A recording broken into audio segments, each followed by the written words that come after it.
तो hello guys, welcome to my YouTube channel. मैं हूं आशीष कुमार। स्वागत करता हूं आप सभी का अपने यूट्यूब चैनल में। आज की जो हमारी वीडियो रहने वाली है इसमें हम देखेंगे man in the middle attack के बारे में।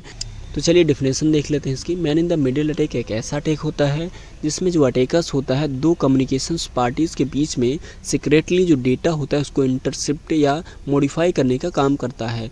मान लेते हैं कोई पर्सन ए है एंड एक पर्सन बी है, और वो जब ए पर्सन बी को डेटा सेंड करेगा तो उसके बीच में एक सी पर्सन दोनों का डेटा जो ट्रांसफ़र हो रहा है उसको रीड करेगा और जानकारी को एक्सेस करने का काम करेगा। इसी को हम बोलते हैं man in the middle attack. ठीक है, मान लेते हैं दो पर्सन है ए एंड बी। अब ए जब बी को डेटा ट्रांसफ़र करेगा तो डेटा केवल बी के पास जाना चाहिए, but man in the middle attack होता है तो उसमें क्या होता है कि एक पर्सन सी रहेगा जो कि ए एंड बी के बीच में बैठकर दोनों की बातें सुनेगा और क्या डेटा ट्रांसफ़र हो रहा है उसके बारे में देखेगा, और जो डेटा ट्रांसफ़र हो रहा है उसको कॉपी कर सकता है, चोरी कर सकता है। ठीक है, तो ये होता है man in the middle attack. तो और भी डिटेल में हम समझेंगे इसको। तो चलिए देखते हैं इसमें कुछ इंपॉर्टेंट पॉइंट्स। कम्युनिकेशंस को सीक्रेटली इंटरसेप्ट करता है और जिससे जो डेटा होता है उसकी इंटीग्रिटी मेंटेन नहीं रहती है।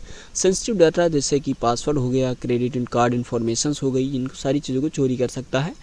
तो मान लेते हैं कोई पर्सन ए है और जिसने बी को डेटा ट्रांसफ़र किया, बट उसके बीच में एक सी पर्सन बैठा हुआ है जिसने ए और बी के बीच में जब डाटा ट्रांसफ़र हुआ उसको रीड कर लिया, या उसमें पासवर्ड भी हो सकता है, क्रेडिट कार्ड की इन्फॉर्मेशन भी हो सकती है। एंड इसके अलावा डेटा जो होता है उसको मॉडिफाई या इंजेक्ट करके इसको मैनिपुलेट कर सकता है और उसका मिसयूज़ कर सकता है।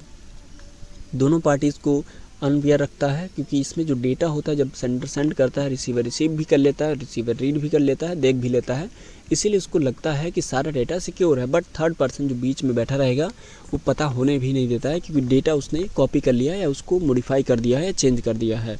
इसमें ऑप्शन पब्लिक वाईफाई जो होते हैं, वाईफाई और अनसिक्योर नेटवर्क जो होते हैं, वहाँ पर man in the middle attack बहुत ज़्यादा होता है। एंड इसके अलावा इसके अगर प्रिवेंशन की बात करें, कंट्रोल की बात करें, कैसे आप इसको रोक सकते हैं, तो इनक्रिप्शन का यूज़ करने के बाद आप इसको कंट्रोल में ला सकते हैं, जिसमें हम HTTPS या TLS का यूज़ कर सकते हैं। तो HTTPS का फुल फॉर्म होता है hyper text transfer protocol securities. ठीक है, इसमें S लगा हुआ है तो इसका मतलब है आपकी जो वेबसाइट है, जो आप वेबसाइट सर्च कर रहे हैं वो सिक्योर है। इसके अलावा स्ट्रॉन्ग ऑथेंटिकेशन जो है इसका यूज़ करने के बाद आप जो man in the middle attack है इसको काफ़ी हद तक कंट्रोल में ला सकते हैं। और VPN का अगर यूज़ कर दें तब भी डेटा आपका सिक्योर रहेगा।